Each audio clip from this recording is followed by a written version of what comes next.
Before the sun learned its own name, Egypt breathed. Mist rose from the Nile in slow exhalations, pale and deliberate, as though the river dreamed and the land listened. The water did not rush. It remembered. It carried silt older than dynasties, older than the first crown hammered from meteoric iron. Along its banks, the black earth, Kemet, the fertile flesh of the world, waited in silence, damp and heavy, smelling of rotten rebirth intertwined so tightly that no living tongue could separate them.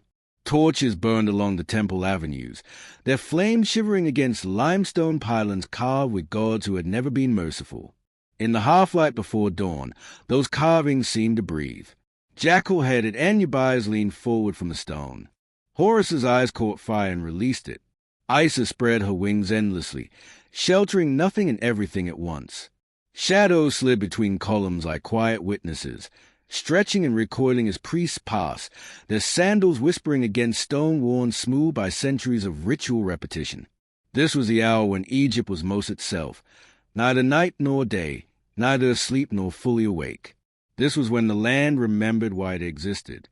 I was there, as I had always been there, my reed pen tucked behind my fingers stained with ink that never quite washed away. I am called many things in the margins of surviving texts: scribe, chronicler, keeper of lineage. None of them are untrue. None of them are sufficient. I am bound by oath and breath to record what must never be spoken aloud, to witness what must never be named, to shape truth into shapes that will endure without revealing themselves. The royal bloodline doctrine is not written in full anywhere. It is not chiseled into temple walls or recited in public hymns. It exists instead as a pulse beneath the empire, a rhythm learned early by those born close to the throne. It teaches that divinity is not granted from the heavens downward, but circulated, contained, recycled, refined. The gods, it says, do not scatter their essence like seeds upon the wind. They hoard it. They turn inward. So too must those who rule in their image. The blood of the throne must never thin. It must never wander. It must fold back upon itself generation after generation, like a serpent devouring its own tail in reverent hunger. Outward unions were permitted for lesser houses, for governors and generals and men whose names will be forgotten within 3 generations. But the royal house, the living axis between heaven and earth, was bound by a higher arithmetic, brother to sister, father to daughter, mother to son, not spoken in such crude terms, of course. The language was elevated, ceremonial, layered with metaphor, union of crowns, harmonization of divine currents, restoration of solar completeness. Marriage, within the royal house, was not an affair of affection. Love was a luxury for the common-born, a weakness permitted to those whose bodies did not anchor the cosmos. Royal marriage was maintenance, alignment, a ritual act performed to keep the universe from drifting apart. At dawn, when the first red line cut the horizon, the priests gathered in the inner courts. Their heads were shaved, their bodies washed with natron and perfumed oils. They spoke little. They did not need to. Each knew his part in the long, grinding machinery of continuity. Astrologers traced the sky with inked fingers, murmuring calculations that aligned stars with wombs. Scribes like myself prepared papyrus not for celebration, but for counting, names, dates, bloodlines looping back upon themselves with terrifying elegance. We did not ask whether it was right. That question had been stripped from the language long before my birth. The official ceremonies were immaculate. Public weddings unfolded beneath open skies, with music and offerings in carefully choreographed joy. The people cheered as royal couples appeared on balconies, radiant in gold and linen, embodiments of prosperity and divine favor. These moments were carved into stone, painted in tombs, preserved as a face Egypt chose to show itself. But beneath the official ceremonies, beneath the hymns and incense, there were other preparations. Corridors branched downward from temples, narrowing as they descended, the air growing cool and thick. Doors sealed with symbols not taught to novices guarded chambers where older rites persisted, unchanged since the first king learned how to listen to the dark.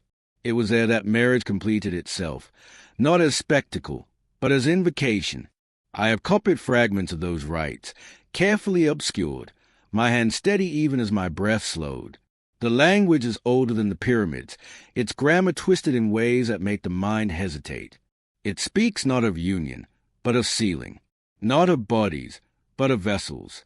It warns of imbalance. It promises consequence. What happens when the gods are pleased is well known. The Nile rises on time. Crops swell. Enemies falter. What happens when they are displeased is never described directly. Instead, there are lists, years without flood, infants born silent, stars that fail to return to their appointed places. There are erasures in the king lists, names scratched away so thoroughly that even memory stumbles where they once stood. As a child, training under the elder scribes, I was taught to recognize these absences as carefully as presences. What is missing, my master told me, his voice low as we worked by lamplight, is often more dangerous than what remains. The doctrine insists that the gods are not distant overseers. They are dependent. They require the royal house to mirror their own closed perfection, to enact on earth the inward-turning unions of the divine realm. Should that mirroring fail, the circuit breaks, power leaks, hunger awakens. At the edge of the city, where cultivated land gave way to desert, the wind carried sand against unfinished tombs. Workers labored there even before sunrise, their silhouettes bent and small against monuments designed to outlast them. They sang to keep rhythm, unaware of the deeper rhythm their labor supported. Every block hauled into place was another stone in the great lyre permanence. From the palace, a horn sounded, low, resonant, a signal to begin. I took my place among the scribes, kneeling on cool stone, papyrus unrolled, ink freshly mixed. Ahead of us, the priests moved as one, opening the gates that led from the outer court to the inner sanctum. The air shifted as they did, thickening, as though something unseen leaned closer. Today was not a wedding day. Not publicly, yet the preparations were unmistakable. Astrological charts had been consulted for weeks. Offerings doubled, then tripled. The king had not been seen by the people in days, his presence withdrawn into the layered privacy of the palace's deepest chambers.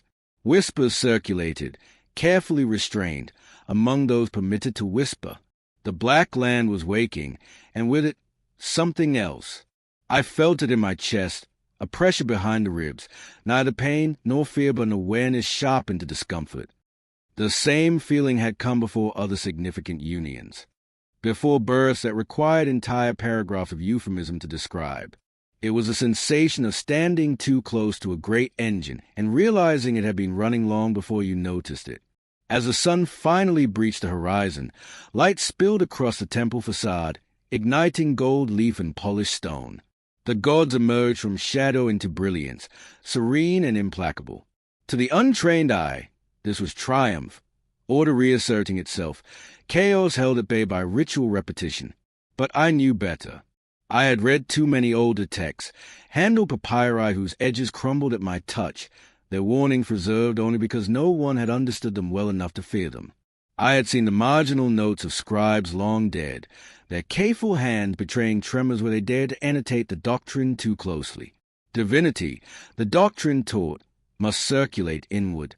But circulation implies motion, and motion, over time, implies wear.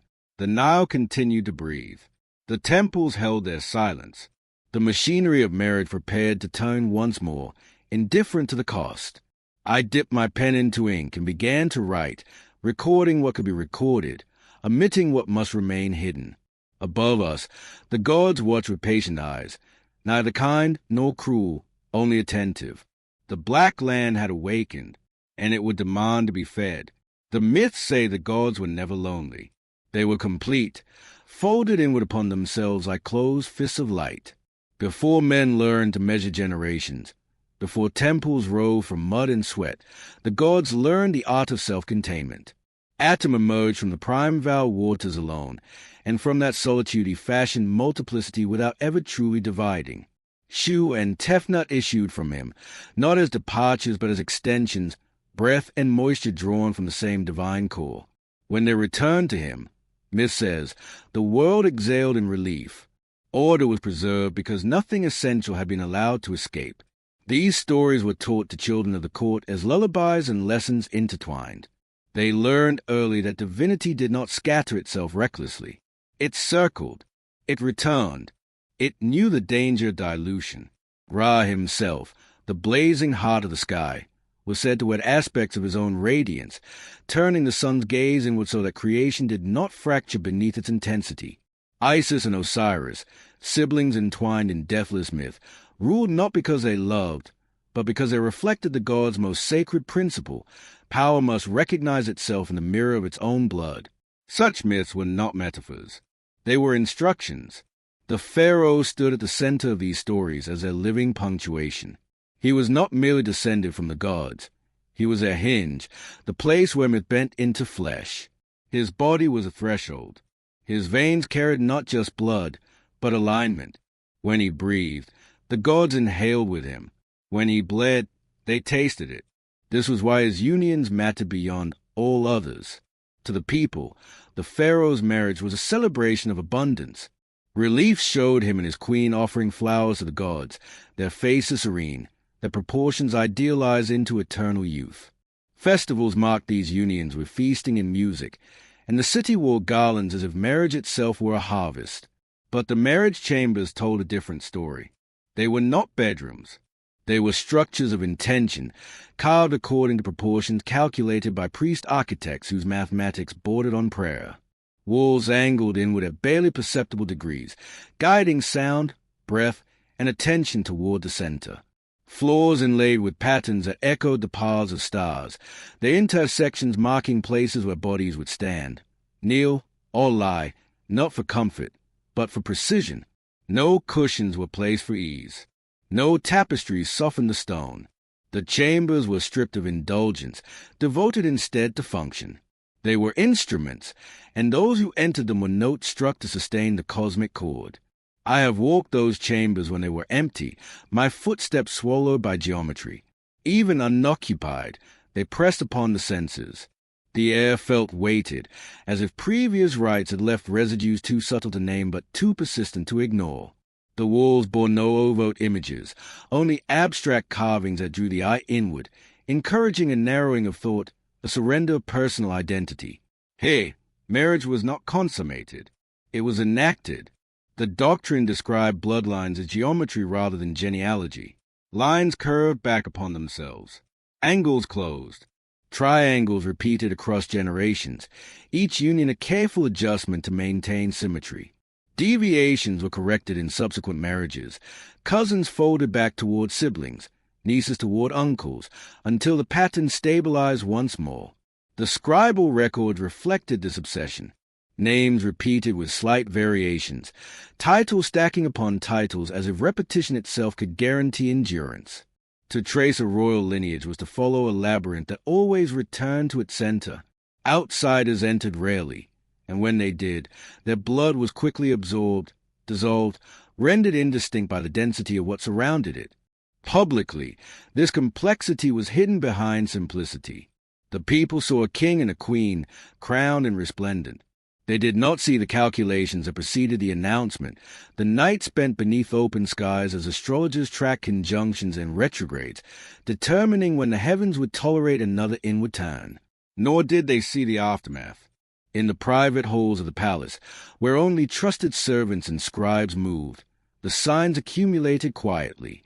A tremor in a prince's hand dismissed as fatigue. A queen whose laughter arrived half a breath too late, as though she were listening for instructions before responding. Children whose eyes lingered too long on nothing at all, their gazes fixed inward, as if something behind their faces demanded attention. The official language never named these things. It spoke instead of peculiar humors, of divine intensity born imperfectly by mortal vessels. Metaphor smoothed what reality threatened to reveal. A prince born with a twisted limb was described as marked by the god's asymmetrical favor. A daughter who spoke to voices unheard by others was said to be especially attentive to the unseen. Decay, when it appeared, was always reframed as abundance overflowing its container. I remember copying one such description late at night, the lamplight wavering as my eyes strained to follow the hieratic script. The text praised a young queen for her serpentine grace, noting the way her spine curved when she walked, how her movement seemed fluid, almost boneless. Only in the margin, in a hand older than the main text, did someone dare to add a single sign, one that suggested bending beyond what flesh should permit. Even then, the note was cautious, not an accusation, a question. The sensuality of the royal unions was never described in bodily terms. Desire, as a common-born understood it, was irrelevant. What mattered was resonance, breath aligning with breath, heat with heat, the subtle exchange of humors sanctified by incense and chant. Bodies were vessels pressed together not for pleasure, but for sealing, edges meeting to prevent leakage. Those who participated were trained to still themselves, to quiet personal impulse until only the ritual remained. The self dissolved, the lineage endured, and yet something in that endurance began to fray. The myths insisted that the gods perfected themselves through inward union. But gods did not age. Their cycles were eternal, unburdened by fragile flesh. The royal house, for all its claims to divinity, remained tethered to mortality. Each generation carried not only sacred geometry, but accumulated strain. The signs were subtle at first. A pharaoh who slept less than his predecessors, his dreams crowded with images that left him hollow-eyed at dawn. A queen whose skin bore strange discolorations, praised publicly as sun-kissed, treated privately with unguents mixed according to recipes that grew more desperate with each revision. Priests responded as they always had, by intensifying ritual. More offerings, more precise unions. If imbalance appeared, it must mean the formula required refinement, not abandonment. The solution to inward turning was never outward release, but tighter curvature. I was present when one high priest, his voice steady despite the implication of his words, suggested that the gods' hunger might be increasing. The chamber fell silent. Hunger was not a term used lightly. To acknowledge it was to imply dependency, and dependency suggested vulnerability. The suggestion was not recorded. Instead, new hymns were composed, praising the gods' eternal sufficiency. New reliefs were commissioned, depicting the royal family in flawless symmetry, their forms idealized beyond recognition. The illusion grew more elaborate as the reality beneath it grew more strained. I could feel the tension in the act of writing itself. The papyrus resisted the ink, fibers swelling as if to blur what I set down. My hand cramped more quickly. At times, when copying the old myths, I had the uncanny sensation that the words were watching me, measuring whether I still believed them. Blood of the sun, flesh of the throne. That was how the pharaoh was named in the most sacred texts. A phrase meant to reassure, to anchor the people's faith in a living embodiment of cosmic order.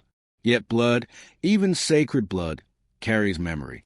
It remembers every turn it has taken, every time it has been folded back upon itself. What happens when memory grows too heavy to bear? The myths offered no answer. They ended, always, in restoration. Chaos subdued, order renewed. The serpent completed its circle and slept, satisfied. But in the quiet hours before dawn, when I set down my pen and flexed aching fingers, I wondered whether the circle had begun to tighten, whether perfection, pursued too relentlessly, had started to resemble a trap. Outside, the city slept, dreaming of a king and queen blessed by the gods. Inside the palace, the geometry of blood continued its slow, inexorable turn, reverent and relentless. The sun would rise again. The rituals would proceed. The myths would be retold. And beneath them all, something subtle shifted, like a hairline fracture spreading through stone, unseen, unnamed, but already committed to its path. She was prepared long before she was chosen. From the moment she could walk without assistance, the palace shaped her steps. Corridors became lessons. Silence became instruction. Every movement was observed, corrected, refined until spontaneity thinned and vanished. She was taught that her body was not her own, that it belonged first to the gods, then to the bloodline, and only distantly, if at all, to whatever self might have existed beneath those claims. Choice was a word she encountered only in abstract texts, usually in relation to offerings or omens, never in relation to herself. Her name, which I will not record here in its true form, was spoken rarely, and then only in ritual contexts. Names carried power. To speak one carelessly was to risk misalignment. In private, the women who attended her called her daughter the horizon, a title that placed her perpetually at the edge of becoming, never allowed to arrive. Her education began with posture, how to kneel without strain, how to stand so that weight distributed evenly, preserving symmetry, how to lower her eyes at precisely the correct angle, not in shame, not in defiance, but in readiness. Tutors instructed her in sacred texts, but only those passages deemed appropriate for one who would embody them rather than interpret them. She learned hymns by repetition, their meanings blurred intentionally so that sound replaced understanding. Obedience was framed not as submission, but as harmony. Silence was praised as wisdom. When she asked questions, and she did, at first, the answers came wrapped in metaphor so dense they collapsed under their own weight. Eventually, she learned to stop asking. The palace rewarded that lesson swiftly. Approval arrived as warmth, as ease. Disapproval was colder, quieter, more terrifying for its lack of spectacle. At night, when the palace dimmed and only the faint glow of oil lamps traced the walls, her dreams began. They were not the soft dreams of children, nor the chaotic wanderings of the untrained mind. They came with structure, recurrence, a sense of being summoned rather than drifting. In them, animal-headed gods loomed close, too close for comfort, their breath hot and perfumed with incense and rot. Jackals whispered without moving their mouths. Hawks watched her with eyes that reflected no sky she recognized.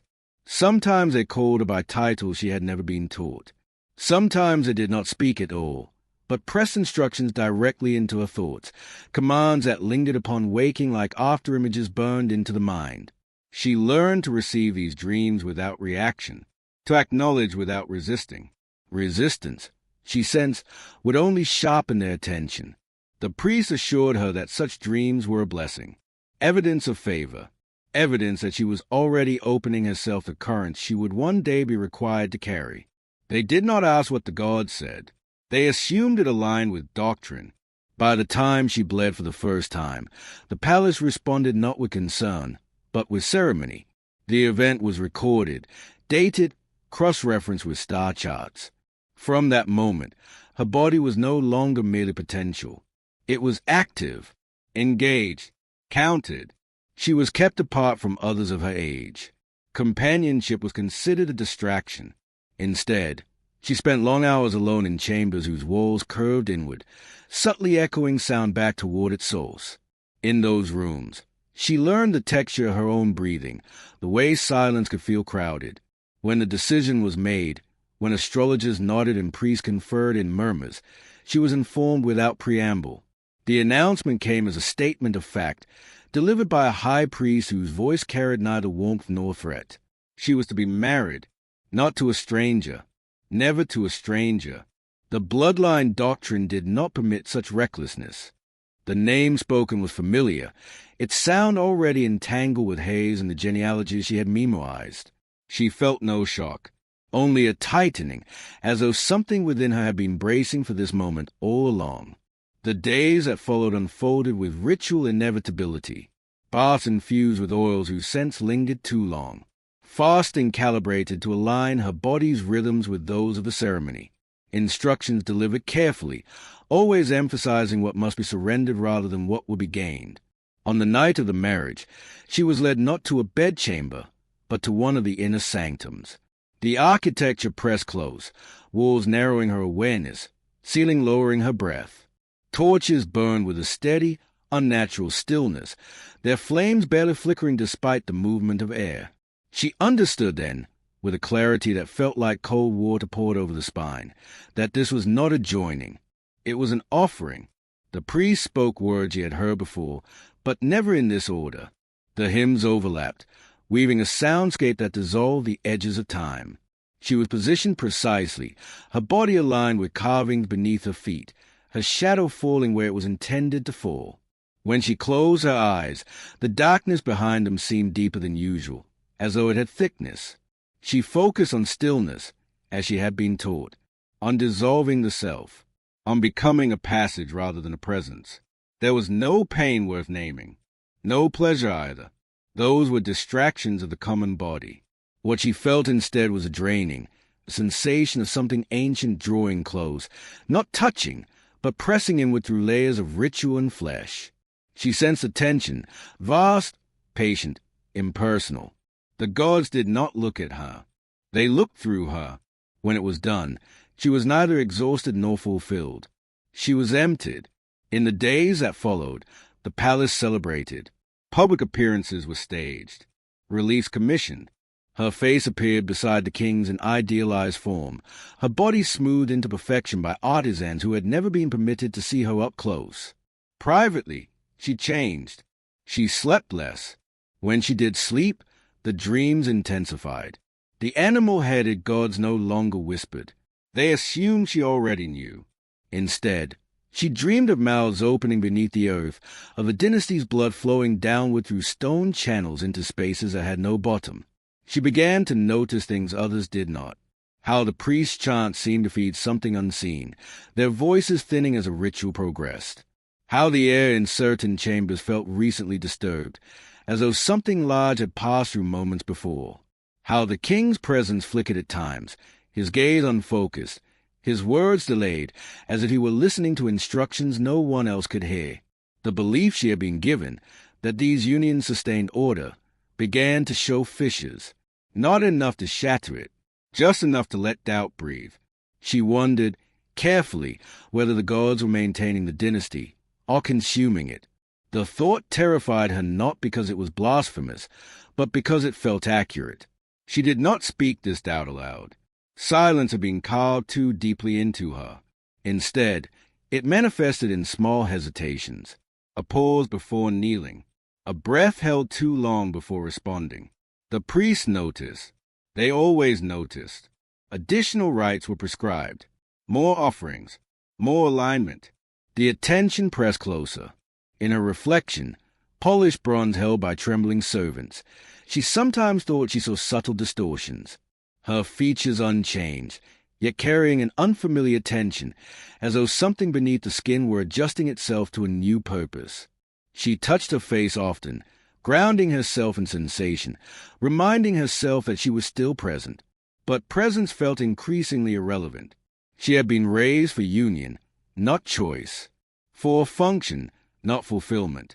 And yet, in knowing too much, in seeing the hunger beneath the hymns, she had crossed an invisible threshold. The palace closed around her, its corridors tightening, its rituals deepening. The dynasty moved forward, fed and feeding. And within its most carefully prepared vessel, belief began to erode, not loudly, not rebelliously, but with a quiet persistence of water finding its way into stone. Beneath the obelisk, the earth opened its mouth. From the surface, the great stone needle appeared singular, triumphant, a frozen ray of the sun driven into the heart of the temple courtyard. Its shadow marked hours with obedient precision, a public instrument of time and order. Pilgrims touched its base and felt reassured. The gods, they believed, stood upright. The world remained aligned.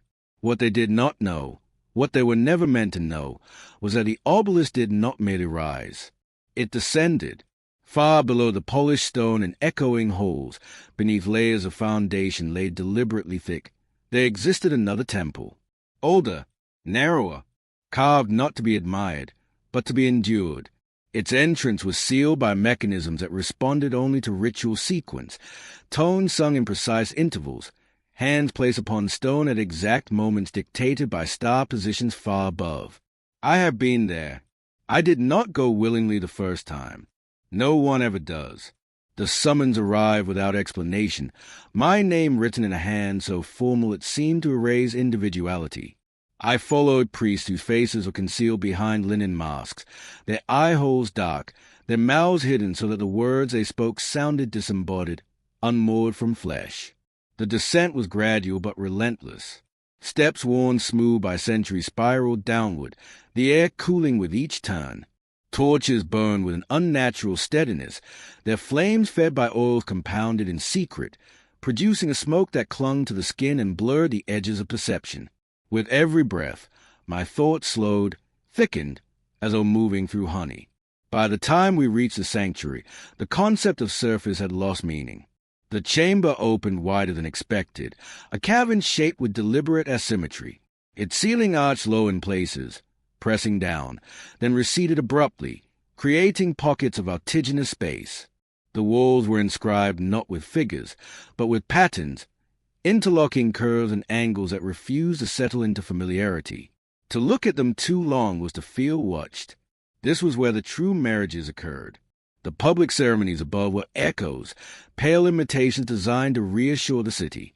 Hey, beneath the obelisk, union was stripped of pretense. No music intended to delight. No witnesses beyond those required to guide the rite. The participants arrived already altered by fasting, incense, and chant. Their senses loosened, their boundaries softened. Masks were distributed before the rite began. Not decorative masks, but ritual coverings molded to erase identity. Animal visages abstracted almost beyond recognition, suggestions rather than representations. Once worn, they were not removed until the rite concluded. To enter the chamber masked was to abandon the self. Incense burned continuously, layered scents overlapping until no single note could be isolated. Some induced warmth, others nausea, others a floating detachment that made the body feel distant, negotiable. Chants began low, a vibration felt more than heard, resonating in the chest cavity, synchronizing heartbeats.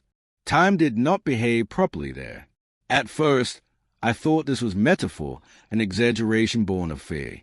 But as the rite progressed, duration became impossible to measure. Moments stretched until they lost shape. Sequences repeated without clear beginning or end. A gesture completed itself and then seemed to linger, echoing back upon itself as though reality hesitated to move on. I saw priests I had known for decades appear suddenly older, their movements slowed, their hands trembling as if under great strain. Then, moments later, or perhaps much later, they seemed unchanged again, their youth restored by the rhythm of the chant. The chamber did not respect chronology. It folded it. The priests called this the thinning. They served not as officiants, but as midwives. That word is used deliberately in the hidden texts. Midwives do not create life. They guide its arrival. They ensure passage. Here, the priests guided something vast and unseen through the narrow aperture created by ritual alignment. Their role was not to command, but to endure proximity. The marriage participants were positioned at the chamber's center, aligned with markings etched deep into the stone floor. These markings corresponded to nothing visible above ground. Their geometry mirrored something older, maps of currents that ran beneath the world, channels worn by repeated invocation. As the chant reached its apex, the air thickened further. Breathing became laborious. Sound lost clarity, dissolving into vibration. I felt pressure behind my eyes, a sensation as though something were attempting to look outward through me. The participants did not speak. Speech was forbidden. Words would have introduced individuality, and individuality disrupted the seal. Instead, they surrendered to the rhythm, their bodies swaying slightly, drawn into synchrony by forces that did not care for consent. At a certain point, there was always a point, though it could never be precisely identified. The chamber responded. The walls did not move. The stone did not crack. Yet something unmistakable occurred. The chants deepened without instruction. The incense flared, its smoke twisting into patterns that briefly suggested form before collapsing into formlessness again.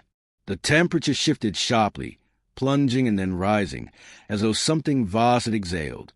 This was the moment the text referred to only obliquely, the answering. No God manifested in shape or voice. There was no apparition, no revelation that could be recorded cleanly. What occurred was subtle and far more unsettling. A pressure settled into the chamber, directional, attentive, not hostile, not benevolent, acknowledging. Those sensitive enough felt it immediately. Knees weakened. Tears flowed without emotion. Some priests fainted and were quietly dragged aside, their absence folded seamlessly into the ritual's continuation. The answering meant the union had been received. It also meant that something had crossed, briefly, into alignment with flesh. Afterward, The participants were guided away, their masks removed only once they had been led beyond the chamber's threshold. Many remembered little. Others remembered too much, their recollection fragmented, symbolic, resistant to language. The priest recorded outcomes meticulously. Physical signs, psychological alterations, dreams reported in the days following. These records were not judgments. They were diagnostics. Over time, the rites grew more elaborate. Adjustments were made. New chants layered over older ones. Incense mixtures refined. The answering, it seemed, required increasing precision to elicit the same response. I noticed, too, that the priests aged unevenly. Some grew gaunt, their eyes sinking deeper into their skulls, their voices thinning. Others appeared preserved, their skin taut, their posture rigidly erect, as though sustained by proximity to the force they served. None ever retired. Once initiated, service beneath the obelisk was lifelong. On my third descent, I became aware of something I had previously dismissed as imagination. When the answering occurred, there was a sound beneath the chant, not audible in conventional sense, but present, an impression of resonance, like a massive structure settling into place far below. It suggested depth beyond the chamber, beyond the bedrock itself, a vastness that was not empty. After that night, the surface temple felt unreal to me. Its open courtyards and sunlit relief seemed flimsy, performative. The real Egypt, the one that mattered, existed beneath, in pressure and darkness, sustained by rites that distorted time and hollowed those who enacted them. The city above continued its rhythms. Markets opened. Children played. The obelisk cast its obedient shadow. Below, the chambers waited. They always waited. For the next alignment, for the next union, for the next answering. And each time the rites were completed, each time the priest guided the passage and sealed it once more, I could not escape the certainty that something on the other side had grown slightly more aware of us. Not awakened, aware. The births were never announced with joy. Publicly, proclamations were issued, carefully worded declarations praising the gods' generosity, celebrating continuity, assuring the people that the divine circuit remained unbroken. Drums sounded. Offerings were made. The city exhaled in relief each time a royal womb delivered proof that the lineage endured. Privately, the palace held its breath. Birth, within the royal house, was not an arrival. It was an assessment. I was summoned to record many of these moments, though never invited to witness them directly. Instead, I waited in adjoining chambers, listening to the muffled rhythms of ritual through stone walls thick enough to swallow screams. The air during those hours was always heavy, charged with incense and anticipation, as though the palace itself leaned inward, attentive. When the child emerged, the first question was never, is it alive? It was, is it aligned? Descriptions of royal births and the hidden records avoided anatomical precision. Instead, they relied on symbol. A child born during a waning moon was described as drawn inward. One born beneath a conjunction of hostile stars was said to arrive already listening. Blood that flowed too freely was recorded as an offering accepted in advance. Blood that did not flow at all inspired entire pages of anxious commentary. Some children were greeted with reverence bordering on fear. Their cries resonated strangely, carrying through corridors with unnatural persistence. Their eyes tracked movement too early, too deliberately. Priests marked such infants as potent. Their names entered into genealogies with thick, decisive strokes. Others were received in silence. These children did not vanish immediately. That was a misconception fostered by later speculation. Instead, they lingered briefly. Midwives trained to recognize subtle deviations exchanged glances. Priests consulted charts already prepared for the possibility of failure. Decisions unfolded with grim efficiency. The record referred to them obliquely, vessels insufficiently sealed, forms unable to sustain circulation. Failed vessels. To fail did not always mean death. Some lived for days, weeks, even years, their existence bracketed by secrecy. They were kept apart, shielded from public view, their names excluded from official lists. When they died, and they always did, their passing was recorded not as loss, but as correction, Erasures followed. Names scraped from wax tablets. Papyrus amended. Statues never commissioned. It was as though the child had been a miscalculation swiftly adjusted, a flaw smoothed from the pattern before it could disrupt symmetry. Those who survived the initial assessment entered a different kind of ordeal. Royal children were raised within a discipline harsher than any imposed upon common-born initiates. From early childhood, they were trained to suppress outward responses. Pain was reframed as sensation without meaning. Fear was acknowledged, then set aside. Tutors rewarded stillness above all else, praising those who endured discomfort without visible reaction. Identity was treated as a liability. They were taught their lineage exhaustively, names, titles, unions looping backward through time, until personal distinction blurred beneath ancestral weight. To say I was discouraged, to say we was preferred, individual preference was gently, relentlessly dissolved. I watched these children move through palace corridors with unnerving composure, their expressions carefully neutral, their eyes alert but unreadable. Even in play, their gestures seemed rehearsed. Laughter, when it occurred, sounded brittle, as though borrowed. Omens attended their development with relentless frequency. An eclipse during a prince's 5th year prompted emergency rites beneath the obelisk.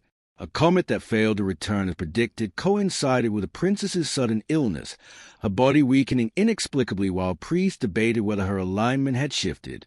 Stillborn stars, astronomical events recorded with shaking hands, were cross-referenced obsessively with pregnancies, births, and unexplained fevers. The sky watched the dynasty as closely as the priests did. Some children grew into adults revered for their parents' strength. Their bodies endured strain with unnatural resilience. Their minds absorbed doctrine without visible resistance.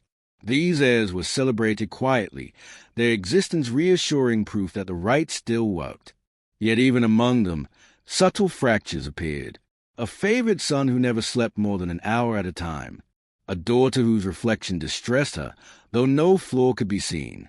A young queen who flinched at chanting, her body reacting before her training could suppress the response.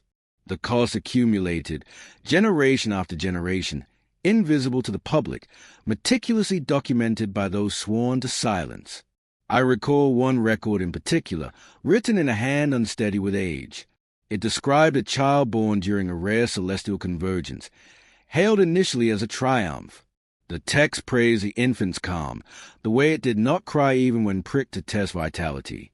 Only in the final lines did the scribe add a note of concern.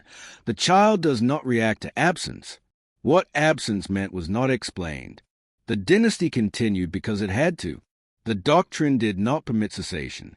To stop was to invite collapse, not only of the royal house, but of the cosmic order it claimed to maintain. Each new child was another attempt to stabilize a structure already under strain, another offering fed into the circuit in hopes of sustaining balance. From the outside, Egypt appeared eternal. Inside the palace, silence thickened. The children learned early not to speak of certain things, of dreams that mirrored those of their parents, of sensations during rituals that felt less like participation and more like proximity to something vast and indifferent, of the sense, rarely articulated, but widely shared, that they were being prepared not for rule, but for consumption. I wrote what I could. I obscured what I must. I watched as names filled the genealogies, then vanished between revisions. I learned to read the weight of omission as fluently as ink. The children of silence carried the dynasty forward, their composure immaculate, their cost unspoken. They stood as proof that the rites endured, even as those rites demanded more precision, more sacrifice, more erasure. The people continued to celebrate births as blessings. The palace continued to count them as calculations. And beneath the obelisk, beneath the chambers that warped time and thin flesh, something patient and unseen received each new life not as a gift, but as confirmation that the cycle would not yet break. There are texts meant to be read, and texts meant to be endured. I discovered the forbidden papyri not through chance, but through inevitability. When one spends a lifetime copying omissions, one eventually begins to sense where they accumulate. The gaps develop weight. Shelves grow uneven. Catalogues hesitate. In the deepest archive, where the air was dry enough to preserve skin and memory alike. I found a chest sealed not with locks, but with ritual refusal. No sign warned against opening it. The warning lay instead in the way no one ever mentioned it. The papyri inside were brittle, their fibers darker with age and something else, oils, perhaps, or residues of repeated handling by hands that trembled. The script was archaic, its forms distorted, as though the language itself had been bent under pressure. Reading it required unlearning what I had been taught, allowing the word to rearrange meaning rather than deliver it. These were not hymns. They were inventories. The first revelation came quietly, like the onset of illness. The gods described within were not distant architects of order. They were not serene overseers content with offerings and praise. They were bound, tethered to cycles of input and return. The text spoke of maintenance, of replenishment, of diminution avoided through careful circulation. The gods, it seemed, were not omnipotent. They were sustained. One papyrus described Ra not as eternal fire, but as a furnace that required fuel. Another referred to Isis as a vessel whose power thinned unless refilled through precise earthly alignments. Osiris's dismemberment, long celebrated as mythic tragedy, was reframed as a warning. Fragmentation led to starvation. The language was unmistakable. Divine essence degraded over time. Without intervention, it dissipated. The gods had learned this earlier than humanity, perhaps earlier than the world itself. Their solution was elegant and terrible. They built mirrors. Egypt was not merely a kingdom devoted to gods. It was an apparatus designed to feed them. The royal bloodline functioned as a conduit, its inward-turning unions concentrating vitality, sealing it against loss, then offering it upward through ritual convergence. Marriage was not symbolic sustenance. It was sustenance. The papyri detailed cycles: input, response, depletion, renewal. Each successful rite delayed decline. Each failure accelerated it. Hunger, once awakened, intensified. I understood then why the rites beneath the obelisk grew more elaborate, why precision tightened, why tolerance for deviation vanished. The gods were not growing cruel. They were growing thin. Another text spoke of a time before Egypt, before temples and crowns, when the gods attempted to subsist without mirrors. The result was catastrophe, realities collapsing inward, forms dissolving, God consuming one another in desperate recursion. Egypt emerged from that ruin not as a gift to humanity, but as solution to divine survival. The realization hollowed me. All my life, I had been trained to believe that the dynasty served order, that sacrifice preserved balance. The forbidden papyri suggested a far more enclosed system. Egypt fed the gods. The gods stabilized Egypt. The cycle repeated, self-reinforcing, self-justifying, a divine feedback loop. The texts were meticulous in their coldness. They describe how public worship produced ambient resonance, useful but insufficient. True sustenance required concentrated alignment. Royal union conducted under precise conditions, drawing vitality inward before offering it upward. The more the gods consumed, the more Egypt prospered. The more Egypt prospered, the more elaborate the rites became. But nowhere did the papyri claim this process could continue indefinitely. Instead, margins filled with annotations, older hands arguing with older conclusions. Some suggested that the gods' dependency increased with each cycle, their original autonomy eroded by reliance on mirrors. Others questioned whether the gods remembered a state of sufficiency at all, or whether hunger had become their defining condition. One phrase recurred, unsettling in its simplicity: survival is mistaken for eternity. I closed the chest and sat in the archive stillness, my pulse loud in my ears. The stone walls seemed closer than before, their age suddenly oppressive. Above me, the temple continued its rhythms. Below, the chambers awaited their next answering. Were the gods eternal, or had they merely endured, feeding, adapting, narrowing their existence to the maintenance of a single land, a single bloodline, a single set of rites? If Egypt were to falter, what would happen to them? The question felt dangerous, not because it challenged doctrine, but because it implied consequence beyond a carefully bounded system. The papyri hinted at possibilities too vast to frame cleanly, gods migrating, collapsing, consuming what remained of themselves. One text described hunger as contagious. That night, I dreamed of the gods without masks. They were vast, but incomplete, their forms trailing into absence like eroded statues. They did not threaten me. They regarded me with something closer to need. When I woke, my hand shook. I returned to the papyri repeatedly, compelled despite the risk. Each reading clarified the pattern. Egypt was not chosen because it was special. It was engineered to be efficient. Geography, climate, human temperament, all factors optimized for sustained ritual output. The dynasty's inward marriages were not aberrations. They were keystones. The horror lay not in cruelty, but in economy. The gods had optimized their survival strategy, and humanity, specifically royal humanity, had been shaped to fit it. Over generations, the distinction between divine will and systemic necessity blurred until obedience felt indistinguishable from devotion. I wondered how many priests sensed this truth without articulating it. How many scribes before me had brushed against these papyri and turned away, choosing ignorance as preservation. The record suggested that those who grasped the full implication rarely survived long afterward, not through execution, but through reassignment to deeper service, closer proximity to the hunger they had named. The feedback loop did not permit awareness lightly. As I replaced the chest, resealing it with the gestures required to convince the stone to forget, I felt the weight of what I now carried. Knowledge, once acquired, altered alignment. I had become slightly misaligned, my thoughts bending outward where doctrine demanded inward turn. Above ground, the city prepared for another festival. Offerings piled high. The people sang. The gods, fed by ambient devotion, stirred faintly. Beneath it all, the royal house continued its wake, folding blood back upon itself, sealing vitality into ever tighter circuits. The rites would proceed. The answering would come. And each time, the gods would survive a little longer. Whether that survival still deserved the name of eternity remained unanswered. He did not refuse loudly.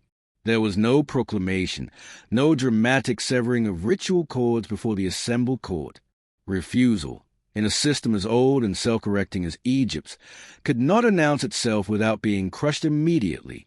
Instead, it arrived as hesitation, subtle, procedural, devastating in its implications. The Pharaoh delayed. The astrologers noticed first. Their charts were prepared, their calculations converging with rare precision.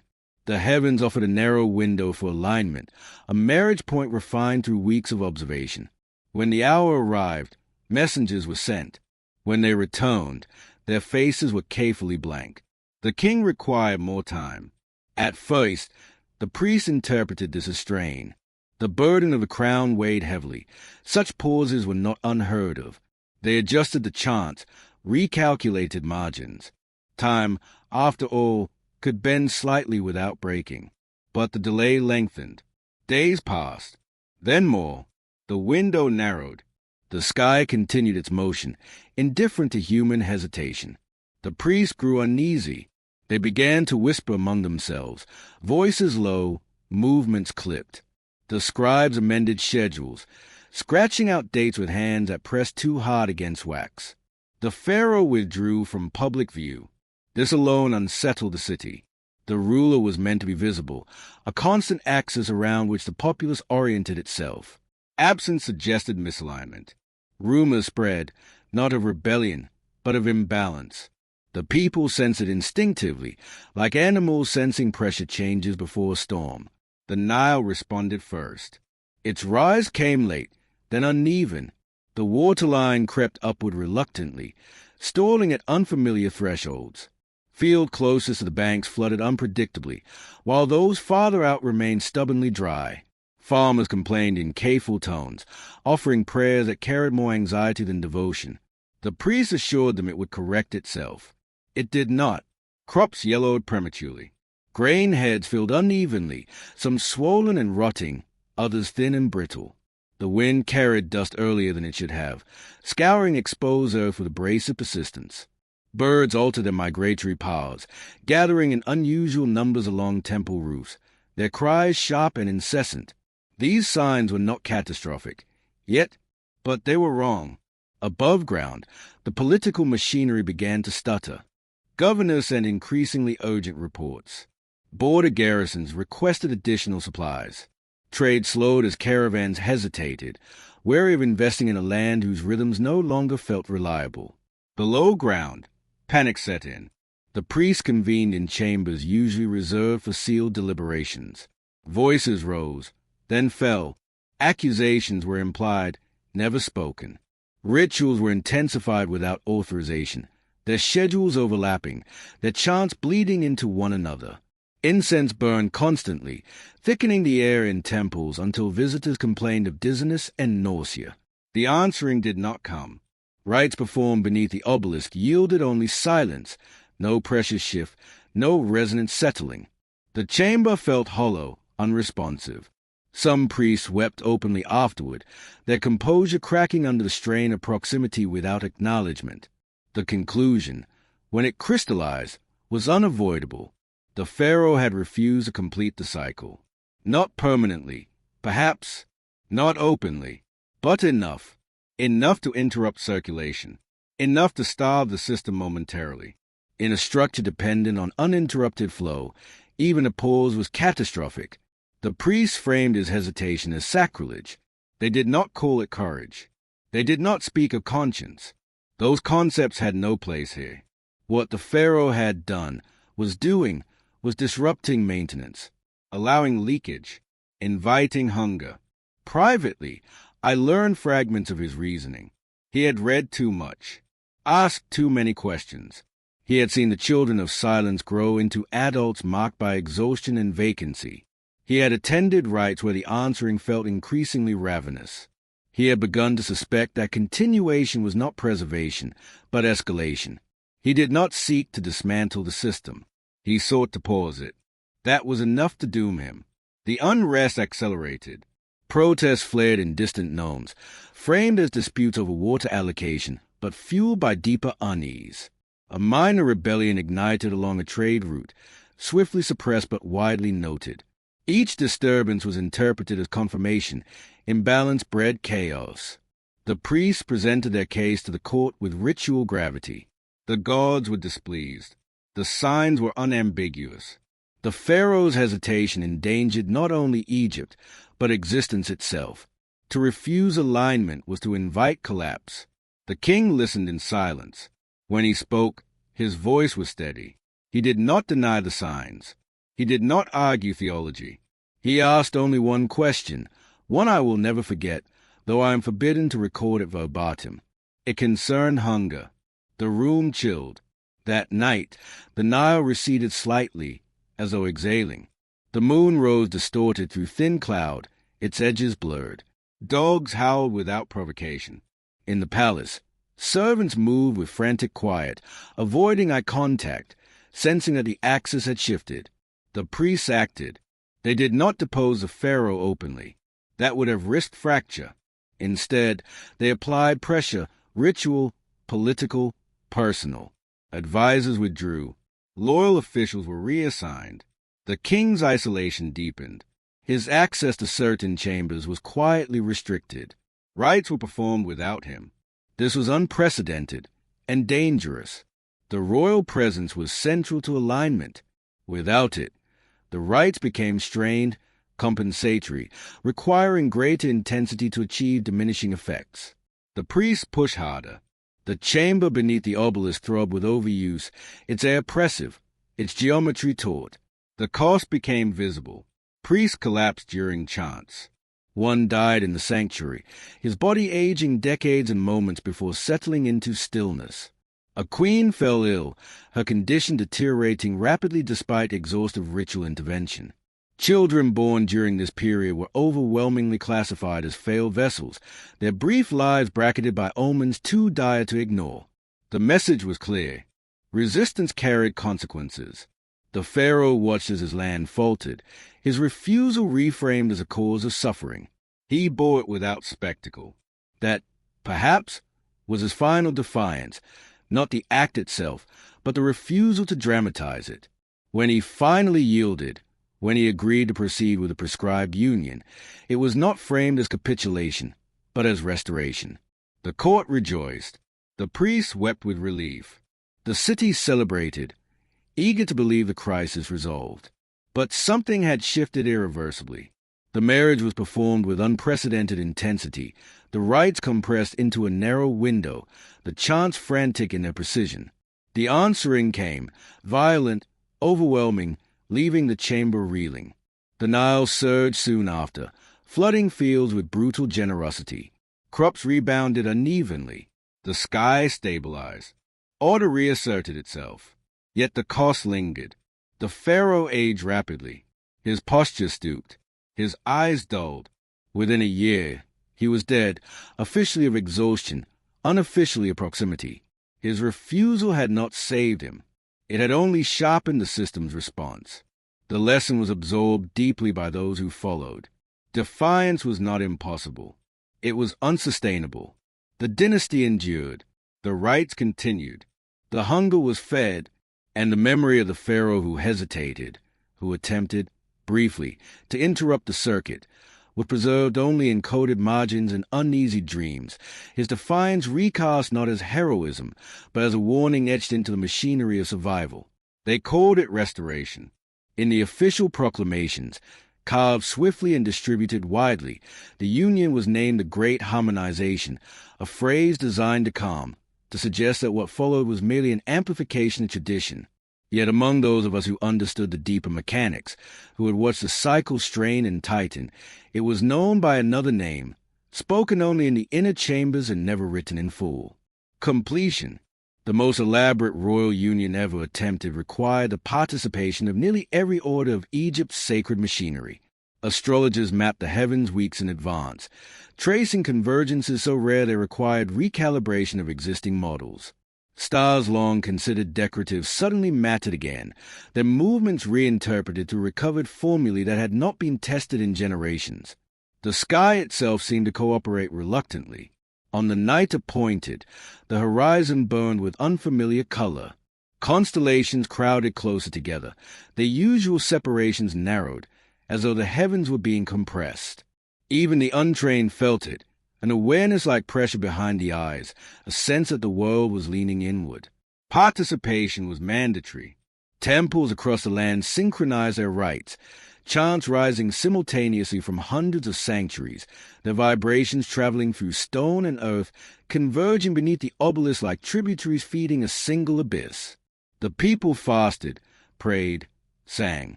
Their devotion, concentrated and disciplined, formed a vast ambient offering, a field of resonance designed to soften the boundary between realms. At the center stood the royal pair, prepared beyond endurance. They had been stripped of ornament until only symbolic markers remained, bands of gold at throat and wrist, sigils etched into skin with sacred oils that burned faintly upon contact. Their breaths were measured, their pulses monitored. Priests adjusted posture and spacing with obsessive care, aligning bodies not with one another, but with something vast and unseen. The marriage chamber beneath the obelisk had been altered for the occasion.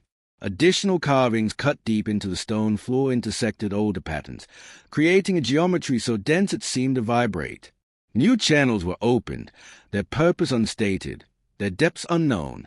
Incense burned in quantities that pushed the air to the brink of suffocation, its smoke layering into shifting veils that refracted torchlight into fractured halos.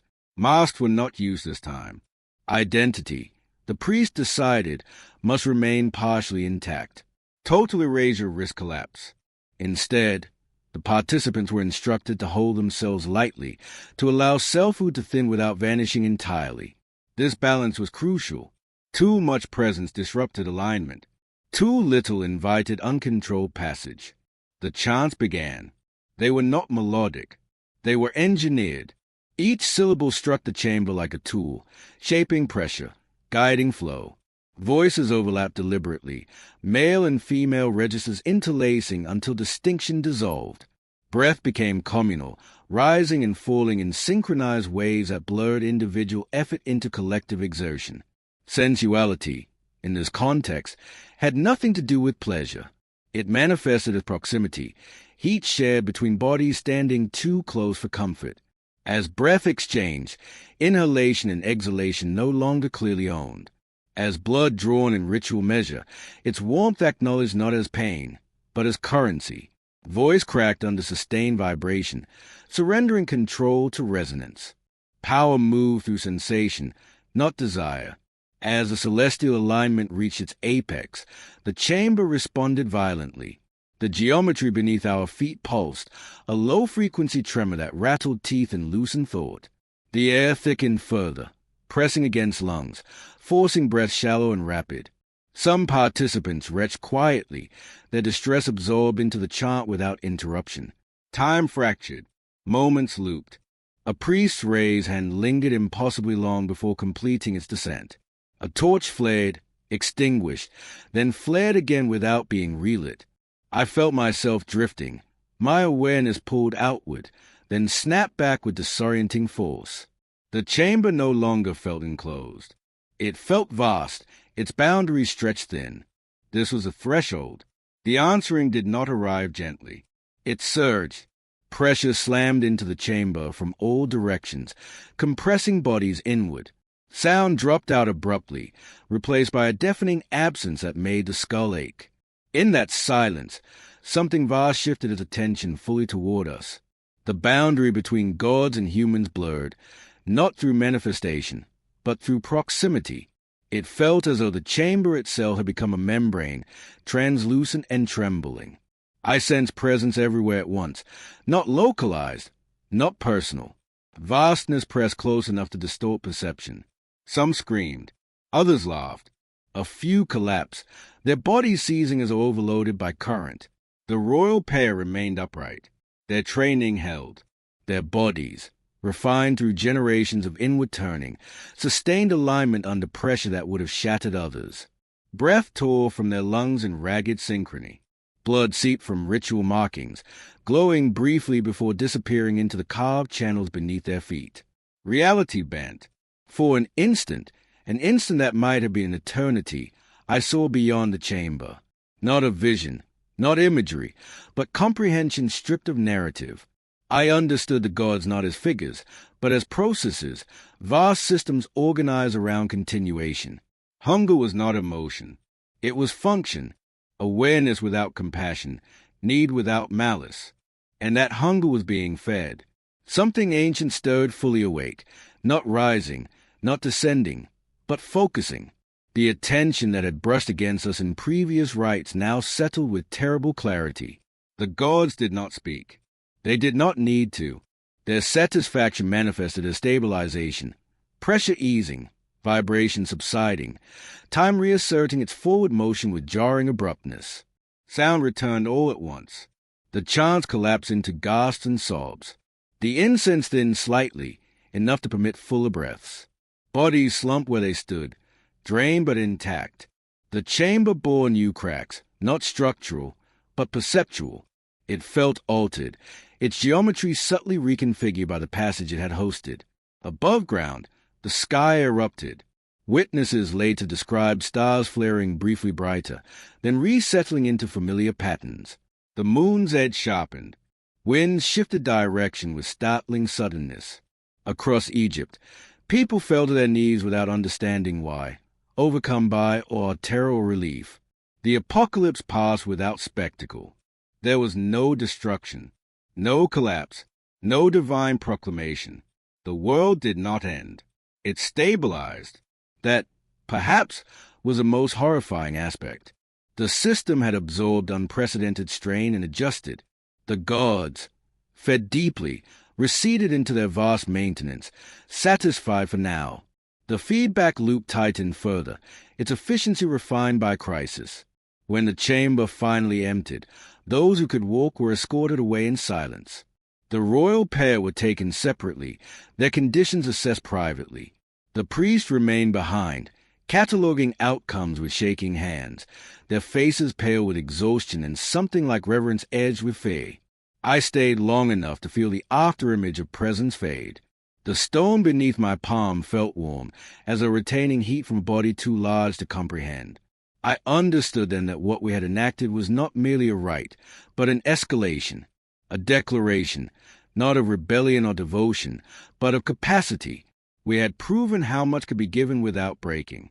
The dynasty would endure, the land would prosper, the gods would survive, and somewhere beneath the obelisk, in chambers reshaped by proximity to something vast and hungry, the world resumed its careful rotation, forever altered by the knowledge that apocalypse, when properly managed, could be folded into maintenance. From the outside, Egypt had never looked more eternal. The floods returned with obedient precision. Fields drank deeply and yielded grain so abundant that storehouses overflowed. Trade routes reopened, caravans moving with renewed confidence beneath banners bearing the royal insignia.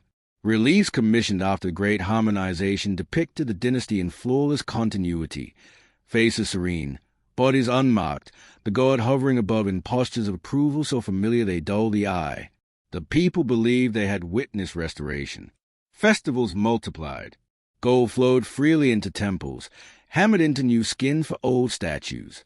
The obelisk gleamed brighter than ever, its surface polished to a blinding sheen, its shadow once again marking time with reassuring regularity. Children were born healthy in the lower quarters. Songs praised the stability of the two lands.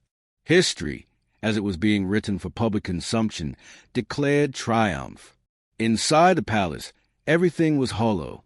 The halls echoed differently now, not with sound, but with absence. Servants moved carefully, their footsteps lighter, their eyes trained to look past one another. Laughter felt out of place, its reminder of unstructured life unwelcome. Even celebration carried a brittle quality, joy performed rather than felt. Those who had stood closest to the rites bore the marks most clearly. Priests aged suddenly, their hair whitening in uneven patches, their skin thinning until veins mapped their faces like warnings. Some retreated into silence, others into obsessive ritual repetition, as a reenactment could dilute memory. A few disappeared altogether, reassigned to remote temples or sealed chambers, their names quietly removed from rosters. The royal house persisted, but it did not flourish. The king who followed the great harmonization ruled competently, efficiently, without passion. His gaze drifted during council meetings, his attention divided. The queen's health remained delicate, her presence increasingly ceremonial. Children were born, assessed, categorized. The cycle resumed, but with a new gravity, as though the system now knew how far it could push without shattering. I continued my work, copying proclamations, updating genealogies, smoothing transitions. Yet the act of writing had changed for me. Where once I recorded lineage, I now trace erosion. Where once I celebrated continuity, I now catalog depletion disguised as abundance. The realization came gradually, then all at once. History itself was a curated lie, not a fabrication. Fabrications crumble, but a careful selection. What endured was not truth, but usefulness. The narrative of Egypt's greatness had been edited relentlessly, generation after generation, to exclude cost. Sacrifice appeared only as abstraction. Hunger was mythologized. Consumption reframed as blessing. The tombs told the story most clearly. To the people, tombs were monuments, statements of faith and continuity beyond death. They rose massive and immovable, filled with treasures meant to sustain the dead in the afterlife. Walls were painted with scenes of plenty, fields eternally ripe, servants forever obedient. But I had seen the inner chambers. I had walked corridors sealed with spells designed not to protect the dead, but to contain them. I had read inscriptions meant to anchor consciousness, to prevent dissolution, or escape. The more elaborate the tomb, the more complex its restraints. Royal tombs were not gateways. They were prisons. The doctrine taught that the Pharaoh became divine in death, merging with the god to sustain order eternally. The forbidden text told a different story. Death, for the royal, was not release. It was reassignment. The body interred with ritual precision, the soul bound through name and memory, prevented from dispersing into the beyond. Even in death, the dynasty fed the system. Gold was not wealth. It was insulation, a conductor and a barrier, preserving form, delaying decay. Mummification was not reverence. It was containment. The dead king did not ascend freely. He was stored. I stood once in a burial chamber newly sealed, the air thick with resin and finality. The sarcophagus gleamed, its lid carved with the king's idealized likeness. Priests murmured closing hymns, their voices steady, practiced. As a final stone slid into place, a sensation passed through me, subtle but unmistakable. Pressure, a settling, as though something had been added to an already crowded space.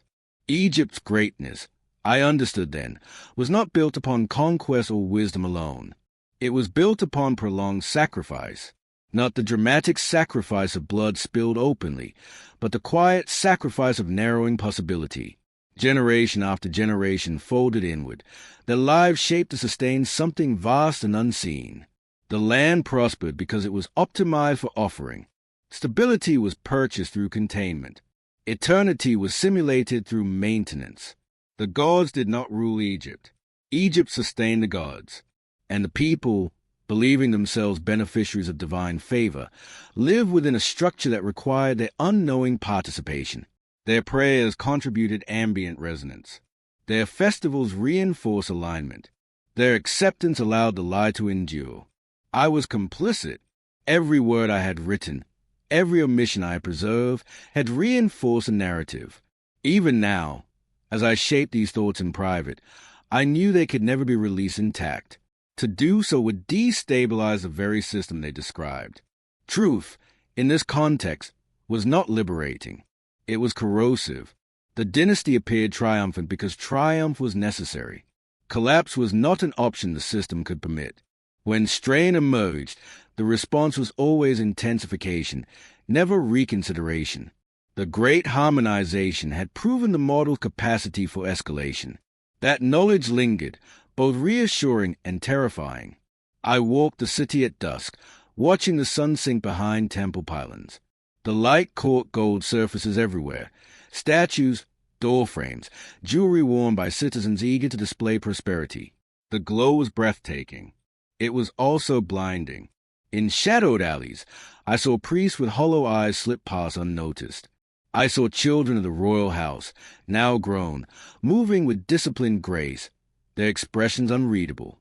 I saw the obelisk shadow stretch long and precise, its tip touching places it had never reached before.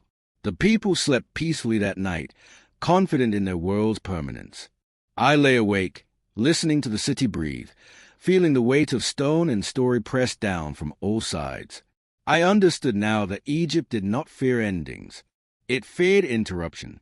As long as a cycle turned, even at terrible cost, the illusion of eternity could be maintained. The truth was buried in gold, lead, insulated, polished until it reflected only what the viewer expected to see.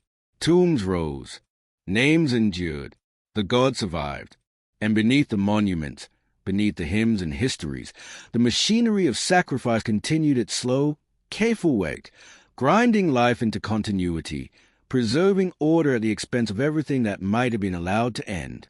Time does not end in Egypt. It folds. I came to understand this not through revelation, but through erosion, through the slow wearing away of distinctions I once trusted. Past ceased to remain behind me. Future no longer felt ahead. They press inward from all directions, converging upon a single, suffocating present that repeated itself with minor variations, like a chant altered only by breath. In the deepest hours of night, when the city lay still and even the priests slept fitfully, I sensed it most clearly. The Egypt of first kings brushed against the Egypt of my own failing breath. I heard sandals on stone that no longer existed. I smelled incense formulas long abandoned. Names spoken thousands of years apart overlapped until they lost sequence. The black land did not move forward. It turned. Dynasties rose and fell in the official records, each claiming novelty, each insisting upon renewal. In truth, they were mass exchanged by the same underlying mechanism. The bloodline doctrine outlived names, outlived crowns, outlived even the gods as they had once been understood. It adapted, refining its language, altering its symbols, preserving function beneath shifting forms. I saw it in the archives first. Later generations rewrote the past with astonishing confidence. Marriages once described as divine necessity became framed as cultural tradition. Ritual chambers were reclassified as symbolic spaces, their true purpose obscured by reinterpretation. The forbidden papyri were recopied selectively, their most dangerous implications softened, then omitted, then forgotten. But forgetting did not end the cycle. It strengthened it. Without understanding, participation became easier. Without memory, resistance lost coherence.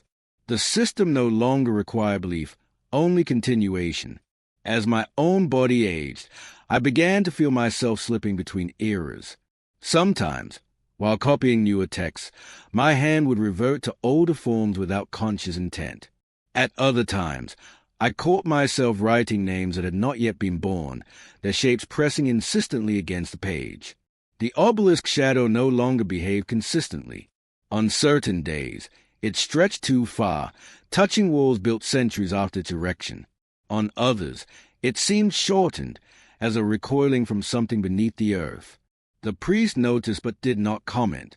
They had learned, as I had, that observation without intervention was safer.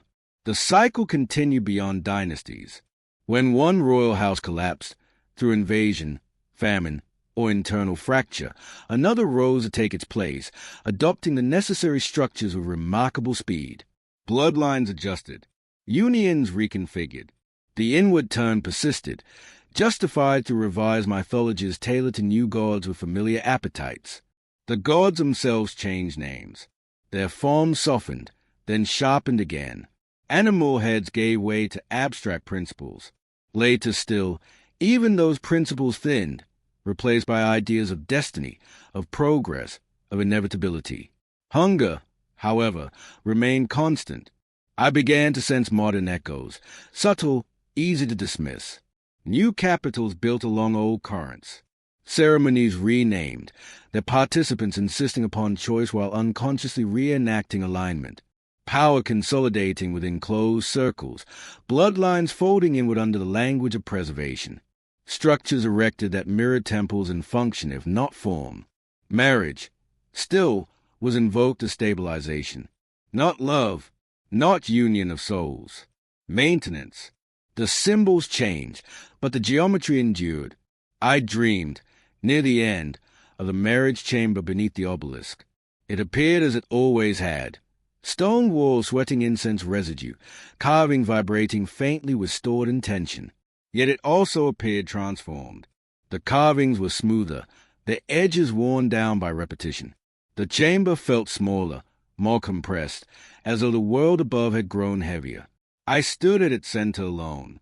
There was no ritual underway, no chant, no incense burned, and yet the pressure was unmistakable. The chamber remembered. It did not require activation to function. The accumulated weight of centuries pressed inward, bending perception until silence itself felt crowded. I understood then that the rites were no longer strictly necessary. The cycle had achieved momentum. Even without conscious enactment, the inward turn continued. Through habit, through structure, through systems designed to replicate alignment without invoking its origins. The gods did not need constant attention anymore. They had trained the world to feed them automatically. When I woke, my breath shallow, my hands trembling, I knew my time as chronicler was ending. Bodies, like dynasties, eventually failed. The system accounted for this. New scribes would take my place, trained to emit intuitively, to curate truth without understanding its shape. Before I relinquished my duties, I descended one final time. The priests did not accompany me. They had grown wary of my silences, my pauses before writing. Access was denied politely, ritualistically. So I went alone, following passages I had memorized in youth, doors responding reluctantly to gestures grown unfamiliar. The marriage chamber waited. Its entrance yawned open, unguarded, not abandoned, but complete. I stepped inside and felt a familiar suffocation settle immediately, a presence without focus, attention diffused but unbroken. At the chamber's center, the floor markings had been sealed. Not erased, sealed. Gold filled the grooves, poured deliberately into the geometry, hardening into permanent lines. The channels that once carried blood and resonance were closed, their function internalized. The chamber no longer needed passage. It had become a reservoir. I understood the final truth then, with a clarity that carried no comfort. The gods were no longer merely surviving. They were waiting, patient and starving. Yes, but patient in the way systems are patient, in the way inevitability does not rush. Hunger no longer drove them urgently. It defined them, and the world, shaped carefully over millennia, had become exquisitely efficient at feeding that hunger without naming it. I placed my palm against the gold seal floor. It was warm, not with heat, but with continuity, the warmth of something that had never been allowed to end. I felt the faintest vibration, like a pulse too slow to be mistaken for life, yet too deliberate to be inert. Above me, far above, Egypt breathed, past, present, future layered so tightly they were indistinguishable. The black land endured, not because it was eternal, but because it had been trained never to stop. I left the chamber and sealed it behind me. The stones slid into place with a sound like a held breath released. The mechanisms engaged smoothly, obediently. The chamber disappeared from the world, though it remained fully awake beneath it. When I returned to the surface, dawn was breaking. Mist rose from the Nile as it always had, pale and deliberate. Temples caught the first light, their carvings serene and implacable. The city stayed, unaware, confident in the permanence of its rhythms. I set down my pen for the last time. The cycle did not pause to acknowledge this. Somewhere, sometime, soon or far beyond my comprehension, another union would occur. Another inward turn would tighten the geometry. Another offering would be absorbed into the vast maintenance of gods who no longer remembered a time before hunger. The black blood would circulate. The chamber would remain sealed. And the gods would wait.